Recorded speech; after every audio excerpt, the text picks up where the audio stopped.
G'day legends, I hope that you are having a fantastic day, and I also hope you have a fantastic weekend coming up. I know it's only Thursday, but I am going to actually be away for a couple of days.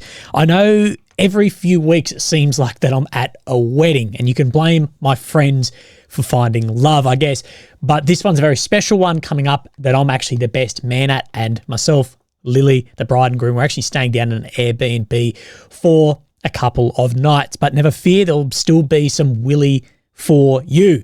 I have a couple of interviews to go live, and I'll also be active on my Telegram, and if anything massive happens, then I will be able to go live and make something as well. Anyway, we have a fair bit to go over today. Of course, we're going to have a look at the maps. I forgot to mention that yesterday, but yes, we'll be looking at the maps. We're going to talk about some more deep strikes. We're going to look at some interesting camouflage and some where that may evolve from. Of course, I watched that documentary last night. I got on my fat ass on the couch and watched it, and we're going to talk in length about that because I have a very different takeaway than everything I've seen online.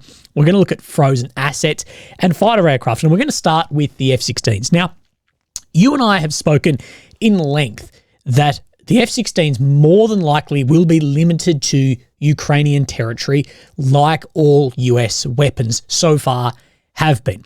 And we've said in length as well that with these restrictions, an F-16 or a fighter jet, whatever it is, will be incredibly limited, and they will not be able to perform both SEAD and DEED missions, so suppression of air defense and destruction of air defense, and therefore these are going to be useless in a lot of areas for air-to-ground close support, and they are going to be at a hell of a lot of danger if you can't suppress or destroy those systems. So what I'm talking about is things like S-300, S-400, S-500 for, say, the Russian air defense. They have a lot of range. That's why we're seeing aircraft very low, that if the F-16s can't hit these out in Russian territory, then they're going to be very limited to where they can fly or where they'll be safe. So if these are reaching out into here, these systems, well, these planes might be able to work the front here, but if they're crossing into some areas, it's going to be incredibly dangerous. And don't make out like an F-16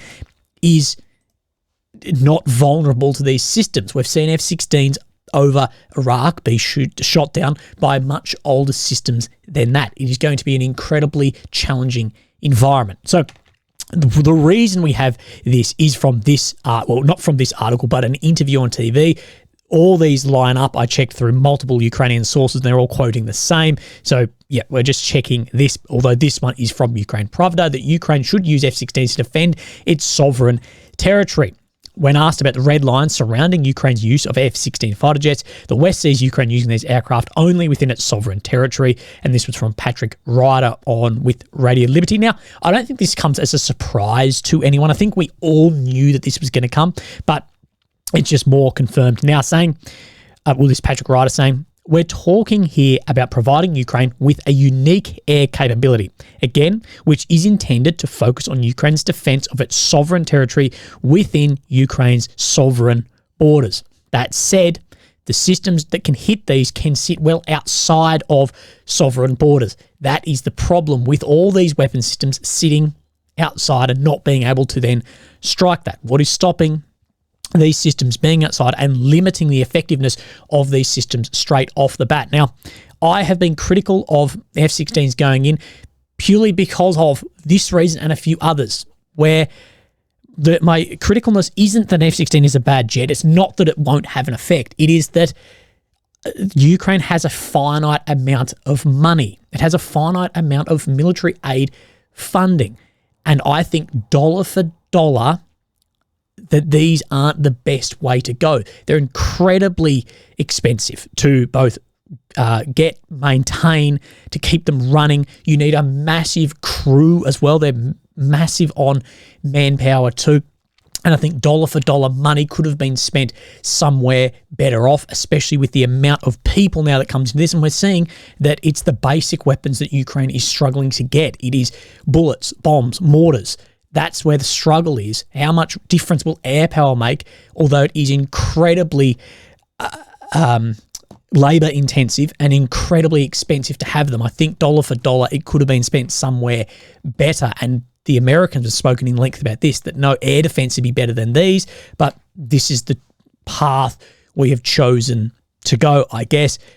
But I don't know. You guys can make your mind up, I guess, on that. Now, we're going to talk about this documentary because I've had a very different take from it than I think a lot of people online. So the documentary we are then talking about is The Other Side. Well, it's Ukraine's war, The Other Side, where a journalist goes to Russia, both early in the war and it continues a bit later into the war, to basically speak to Russian soldiers. Now, I was on the couch all set up for some juicy shit, and it ended up being insanely tame. I actually thought I might have been watching the wrong bloody one.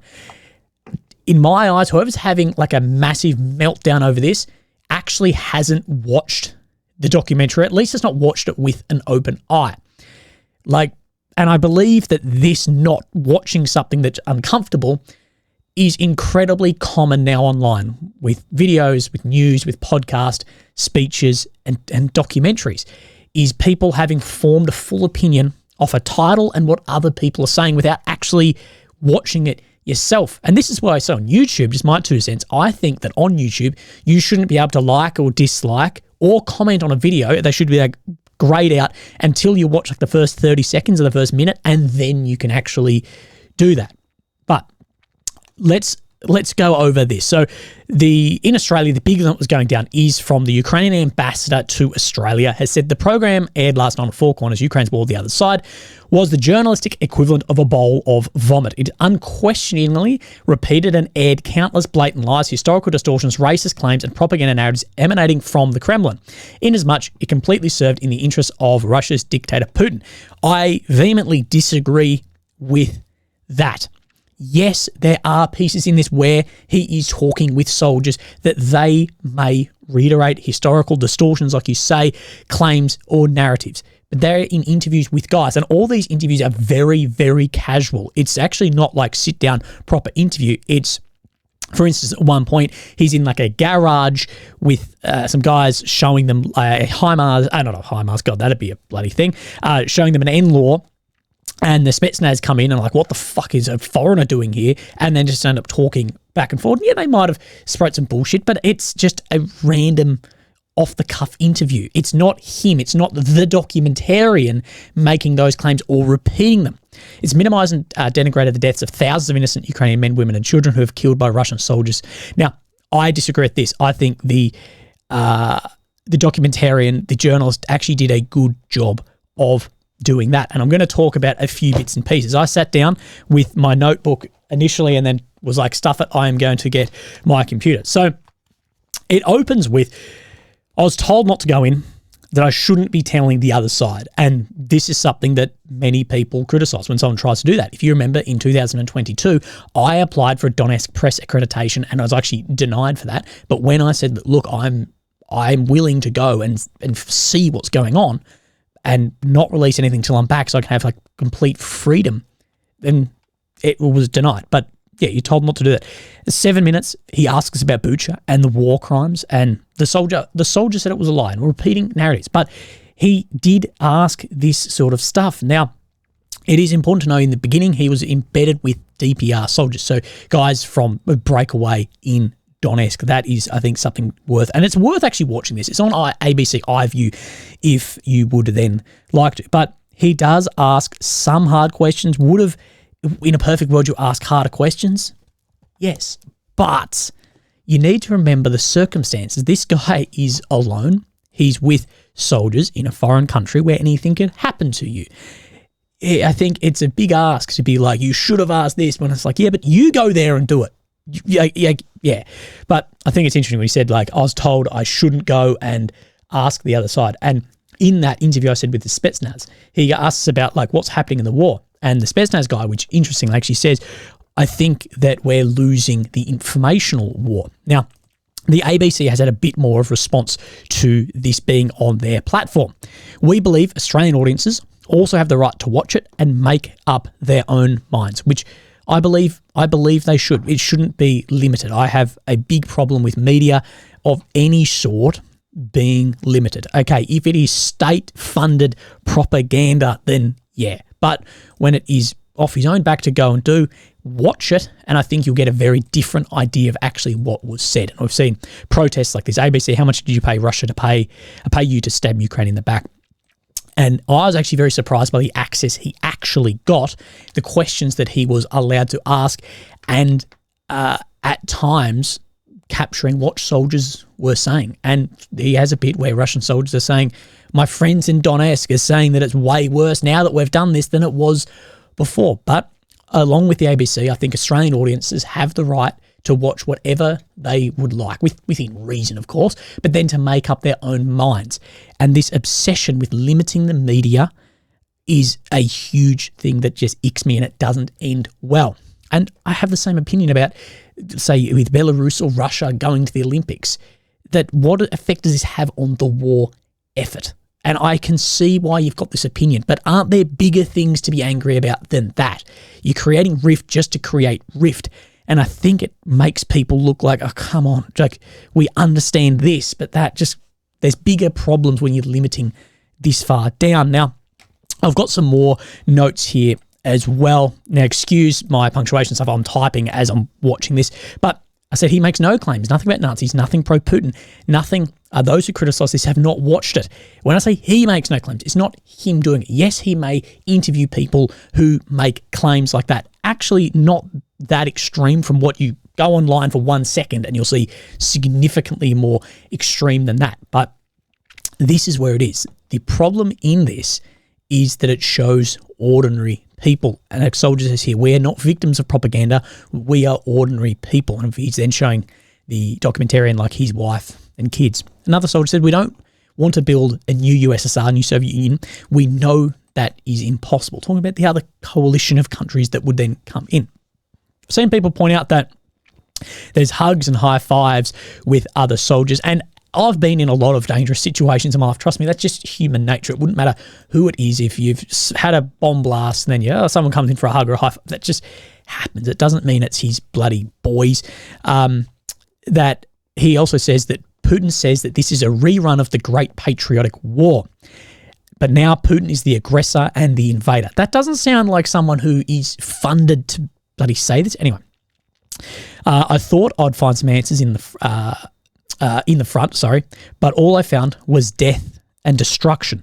And this is something that shows. It does show just the brutality at the front and the disorganization and unprofessionalism, a lot of these units as well. Now, this was him saying this, 43 minutes. He said last year the headlines were all about Ukraine winning. Now they're about stalemate. So this was 2023.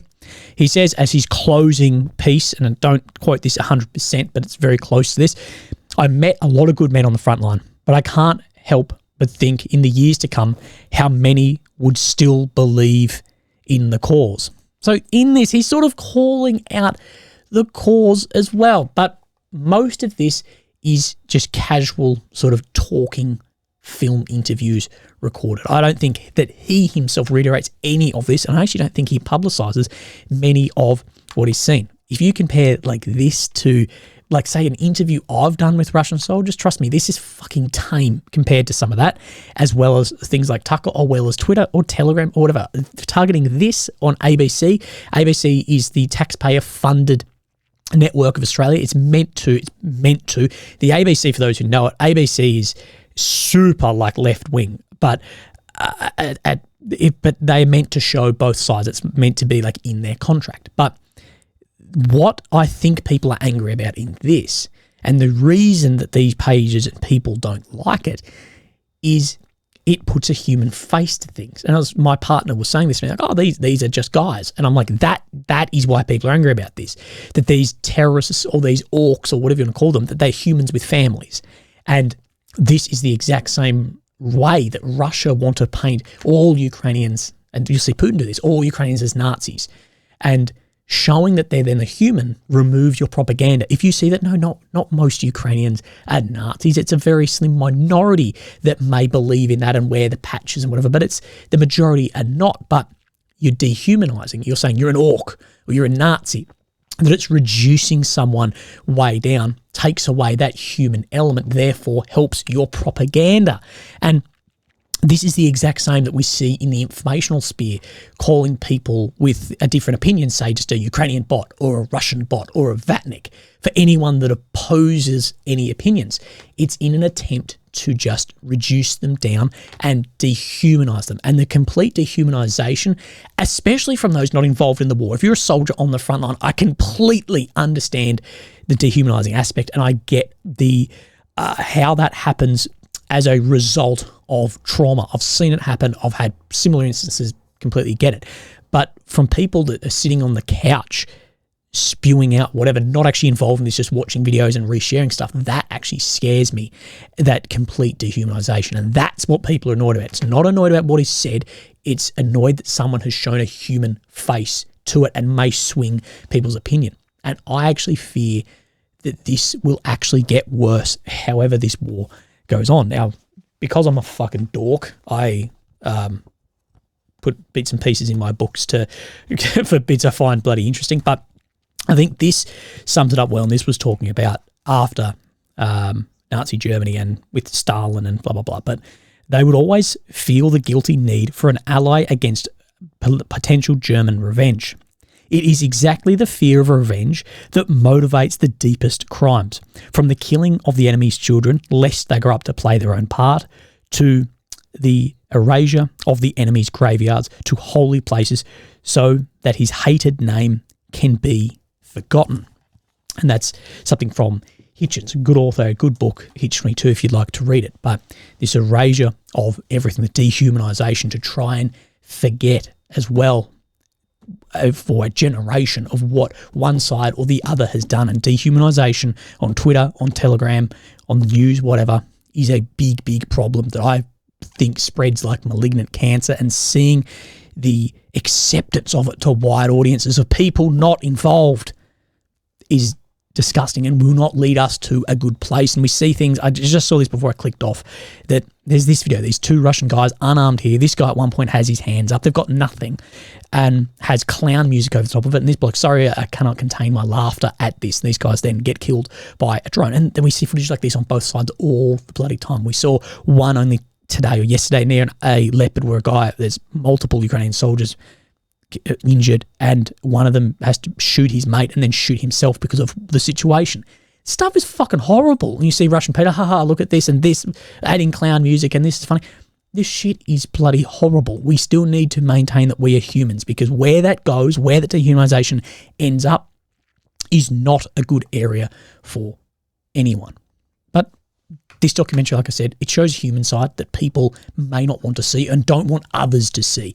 That's what concerns me. You don't want others to see this. And it also shows the disarray of the Russian military at the time, and it definitely does not show a professional, clean, high morale fighting force. It doesn't show that. It shows how it was in the fucking shit at the time. Now, sorry, that was just my long rant done about it, but I think you should go watch it. Don't insult someone else's intelligence by going, that shouldn't be on that so they can't watch it because they're too dumb to get it. That's ridiculous. People are more intelligent than I think people think of themselves, and people around you are more intelligent than I think people give credit for. Other people in society are smart enough to watch this and make up your own mind. If you have different opinions, that is the whole point of a free democratic society. Now, sorry, my rant is done. I don't even know where I'm at, but footage has emerged of multiple casualties from these border crossings in the Graveron direction.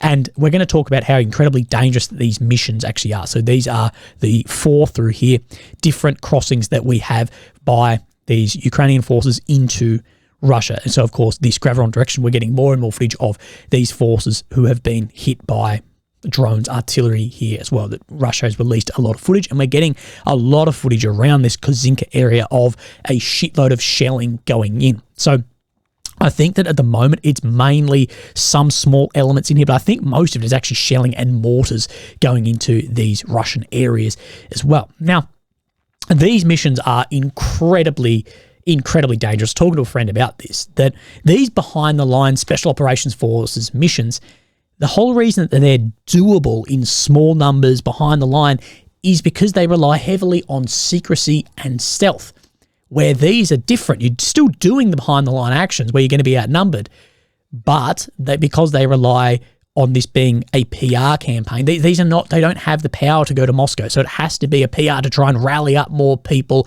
gain support through their GoFundMe or whatever, bloody buy me a coffee thing. They also rely on then heavily publicizing their own activity. So these are incredibly dangerous operations that will probably have a very high casualty rate. But as far as massive changes in here, we haven't really seen it. We're seeing a little bit more footage trickle out, but not a hell of a lot. All we're seeing is a lot of shelling going in as well. And I think that there is some small movements, but hopefully we'll get a bit more on that as well. Now, let's have a look at the maps, and then we'll talk about let's have a look at some strikes. This will be a lot quicker than that. So we have seen over the past, say, 3 weeks, and other YouTubers have picked up on it, which is great to see, that there has seemed to be an increase in strikes deep within, well, successful strikes deep within Ukraine from Russia. And today's no different. We've actually got 3 videos from Lancet drones showing other strikes as well. Now, this is said to be in Odessa from a Lancet striking then a ship here. Now, will this sink the ship? More than likely no, but it can cause a hell of a lot of damage. So you see that Lancet has struck that ship on a jetty here, and then people then evacuating the ship and trying to get then the fire under control. This is said to be in Odessa down here. I think the strategically, tactically most important piece of this whole war. So said to be a strike down there. Now, we've seen initially reported as Su-25. This is not a Su-25 in this hangar. This is an L-39 Albatross, which is, I think, Czech. But it's a training fighter aircraft. It's not a full-bred fighter aircraft. It's a trainer.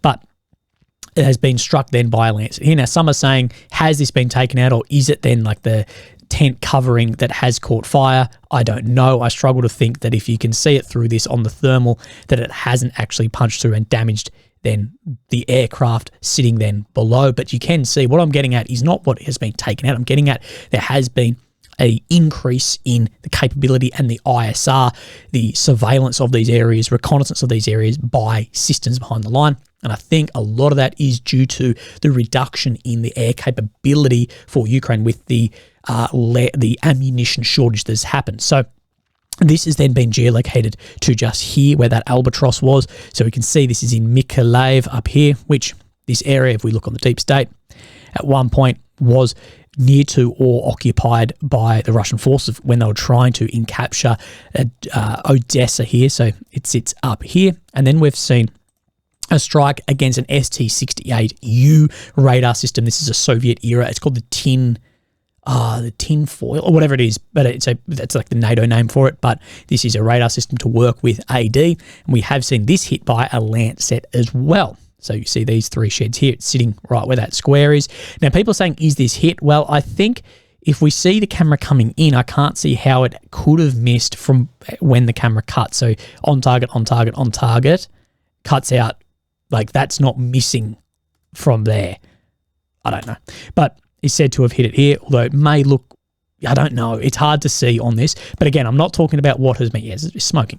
I'm not talking about what has been hit, although this one especially will be a larger hit. I'm talking about there's an increase in increase in the reconnaissance here. And this is the area that has been struck. And if we zoom out, then in this sort of area too. So the last one's Mykolaiv, the boat was said to be Odessa, and this one just up from Odessa in this Santorini beach, this area. So we're seeing more and more happen here, and this is an incredibly important area for the entire war and where this goes as well. And it does seem to be an increase, whether it's a new system in the sky or whether it is just because Ukraine is struggling to get the amount of air defense in that they need.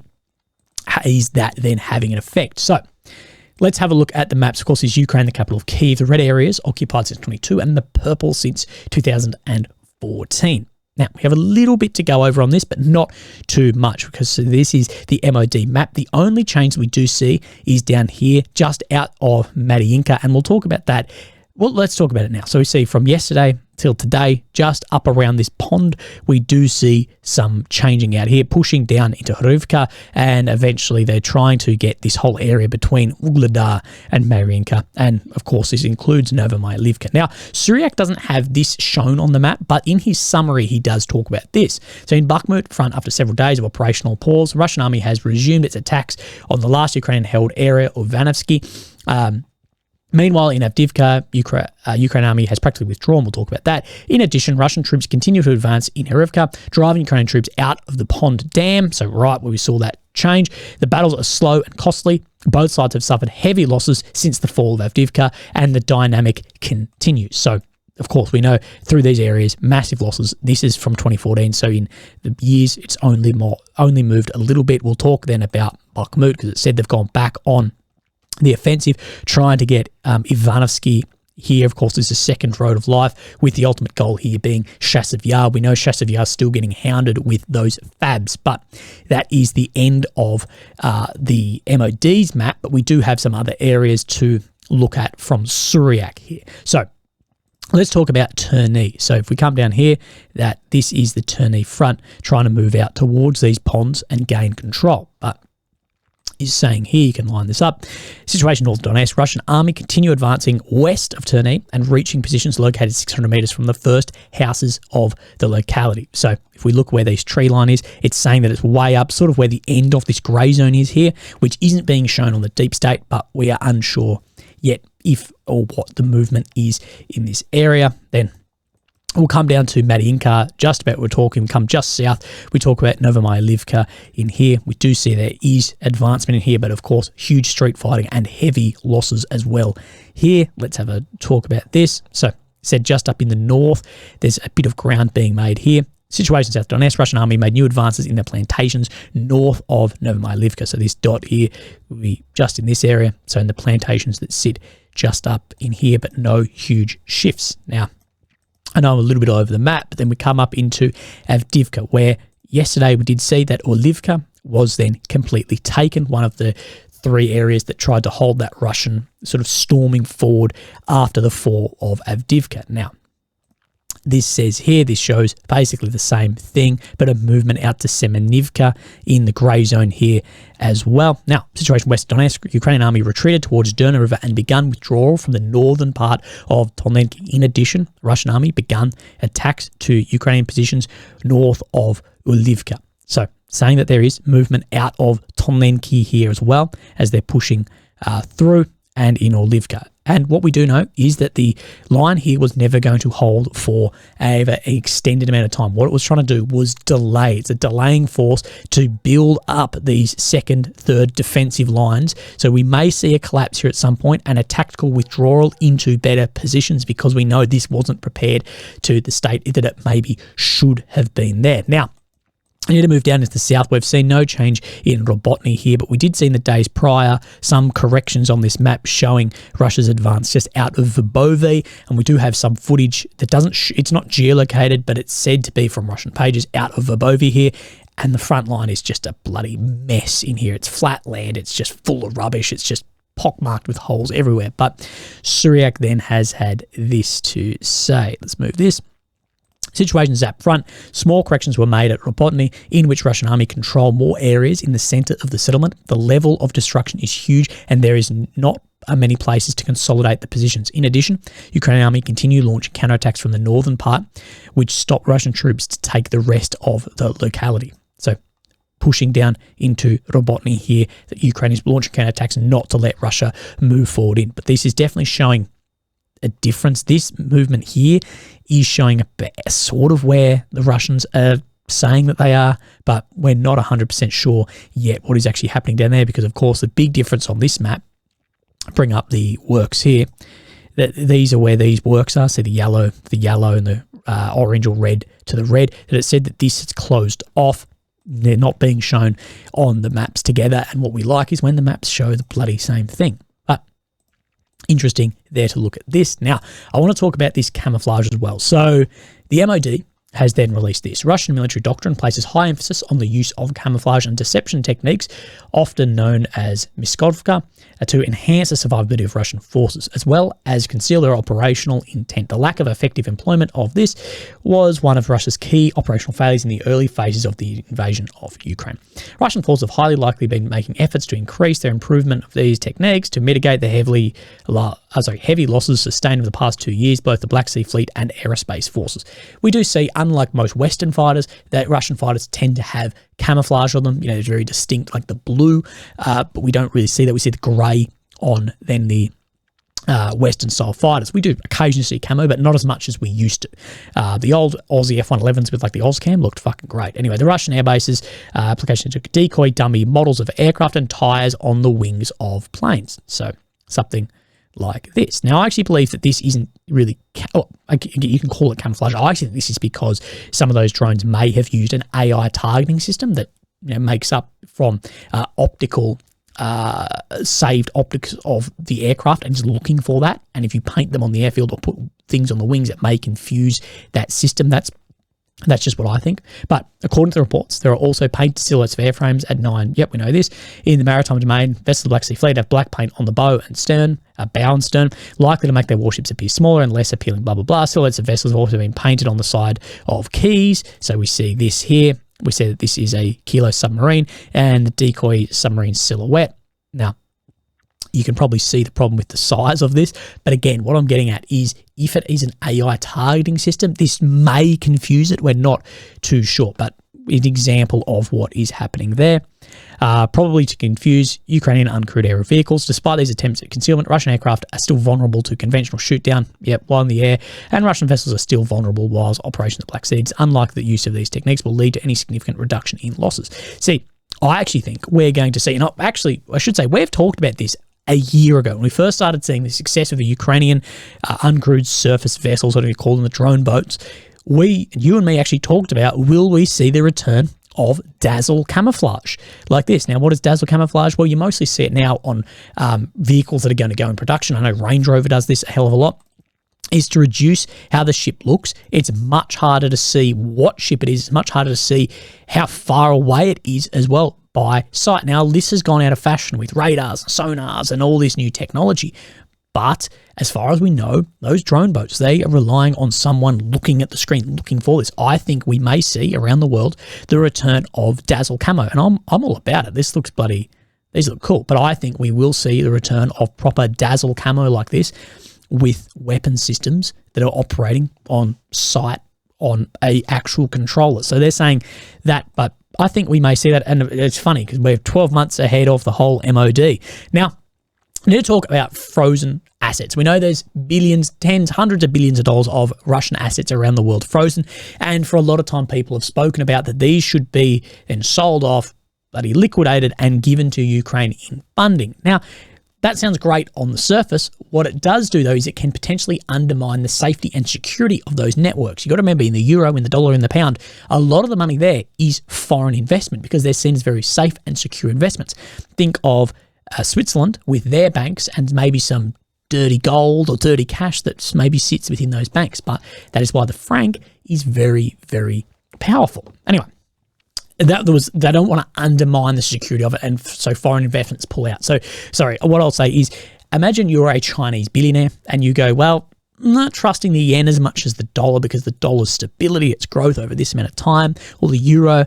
I'm going to put $1 billion in here, and then Taiwan gets invaded, which you have nothing to do with, and then your assets get frozen. Now, if they see that, well, they did this to the Russians, to the ruble within these systems, why am I then going to put my money in there? And these, say, Chinese billionaires may then pull their money and undermine the value and security of those assets as well. It is, again, these are real world things we need to think about. Now, this is from The Guardian. The European Commission has proposed transferring Ukraine profits of 2.5 to 3 billion euros a year, guaranteed by the Russian central bank, assets frozen in Europe.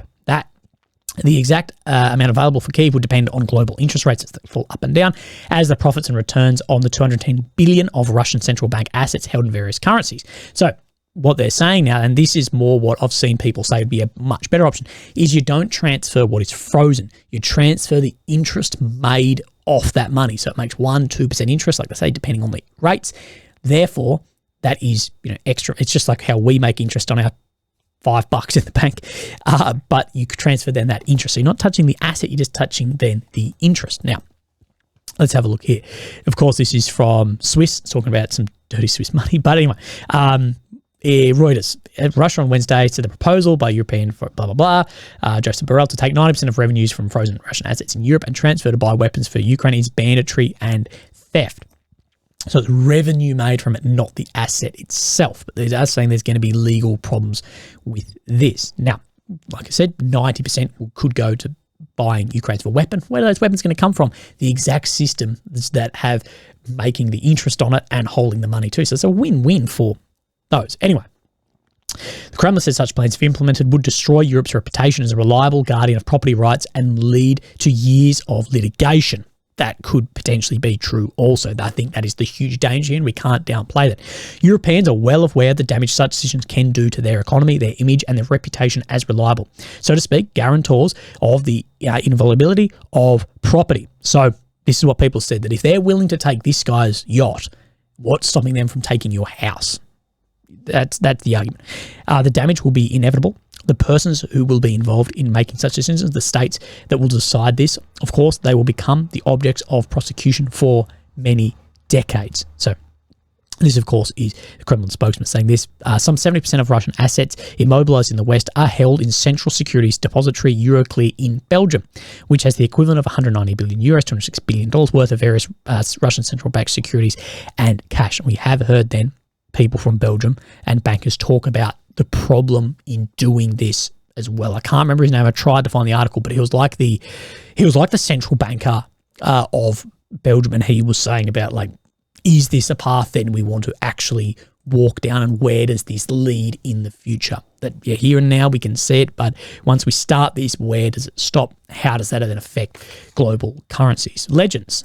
Sorry, this one was longer, but a lot easier than yesterday. If you'd like to support me, links down below, but I'm going to put on a suit in a couple of days. Look average, but thanks. If you'd like to support me, links down below. Look after yourselves. Speak to you soon. Thanks. Bye-bye.